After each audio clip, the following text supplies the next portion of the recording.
So students, coming to the internal structure of the kidney, human kidney, and how does it function. As you know that we have a pair of a kidney. When we talk about a kidney, it's a muscular bean-shaped structure present on the either side of the spinal cord. The kidney is being protected by the deposition of a adipose tissue around it, which provides protection to the kidney from any injury, as it is a soft muscular structure and it needs a protection. When we say kidney, as you know that it is a bean shaped, the length is from 11 to 13 centimeter, which we have seen in earlier video. This a small point from where the renal arteries or the veins emerges and the urinary or the urethra emerges is called as what? The hilum. So when we talk about the hilum, it is basically a point from where the blood vessels enters and leave. So here you can see the structure of the excretory system or the internal structure of the kidney. The kidney is a double membrane structure, and when we see the internal structure of a kidney, it is differentiated into outer region, which is called as cortex. It is also called as renal cortex, whereas the inner region is called as what? The renal medulla. This is what the renal artery, and this is the renal vein. The function of the renal artery is what? That it brings the blood into the kidney. Okay, and when we talk about the renal cortex, it is what? The outer region. Renal medulla is the inner region. We can see this compartment, numerous compartment like structure, which are called as what? The renal pyramids. Like when we talk about this renal medulla, 12 to 15 pyramids are present in each kidney. So in cortex, this renal artery, the renal artery enters through this hilum and reaches to the cortex region, where it further divides into a highly coiled like structure, okay, where it forms what? A network of the capillaries, which is called as what? The nephron. And each kidney contains around 1 million nephrons in it, and the blood which is being purified is brought through this renal vein to the body. The urine that is being produced by the kidney is collected over each pyramid opening, which is called as the papilla.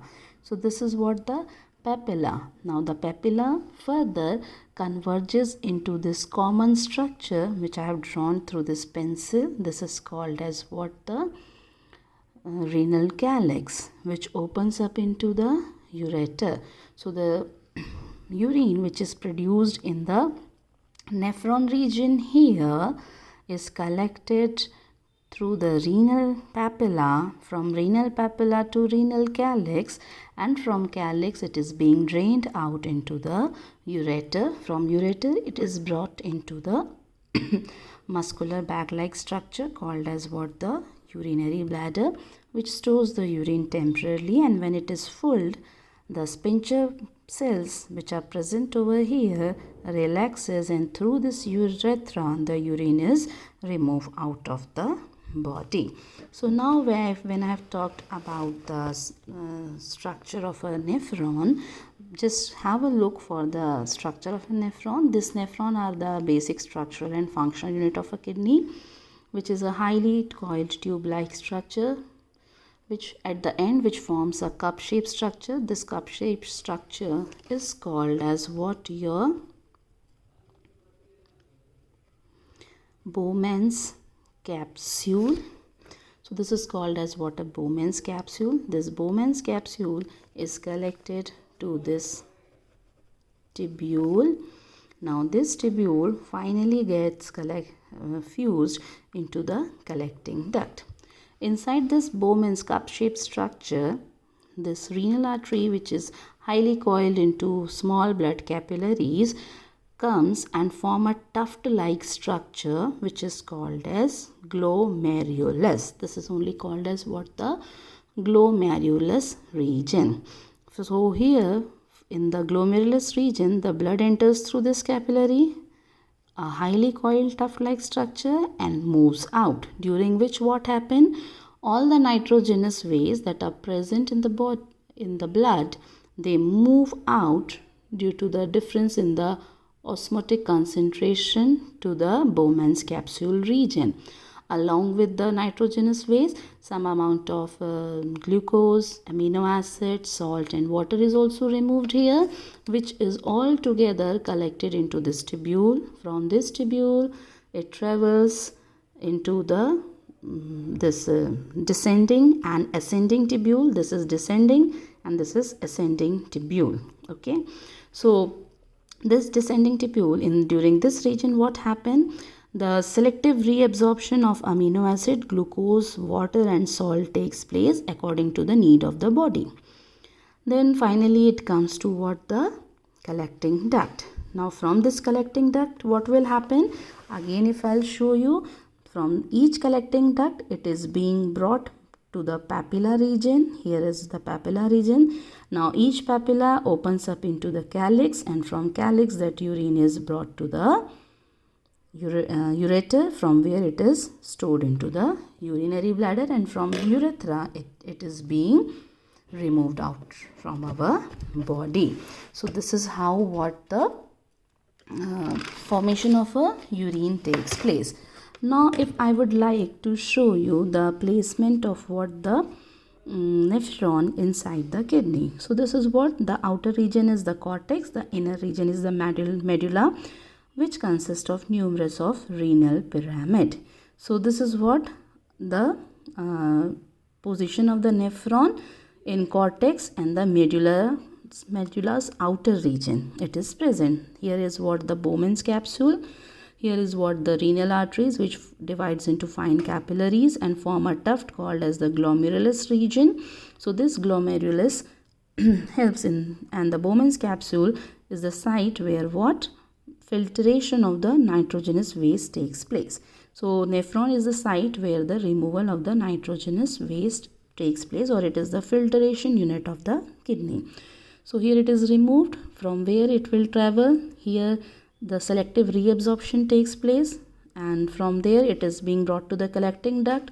Through collecting duct it is being brought to the papilla region, and from papilla it is brought to the renal calyx region, and from renal calyx it is being brought to the ureter. So this is how it happened. This is your medulla region. This is what you can consider as the outer cortex region. This is what the locationing of the nephron, half in the medulla and half in the cortex region. From where collecting duct, from collecting duct this urine is brought to the papilla. From papilla it is being flowed into the calyx region, and from calyx to the urinary bladder. So this is how only the formation of urine takes place. So we'll just have a look that the blood from the renal artery comes to the kidney. They enters through the hilum region. From hilum region the artery travels to the cortex and divides into capillary. Now this capillary enters into the Bowman's capsule region called as glomerulus, where the nitrogenous waste are removed from the blood. The waste that is being removed in the Bowman's capsule enters the collecting duct through the tubule, renal tubule.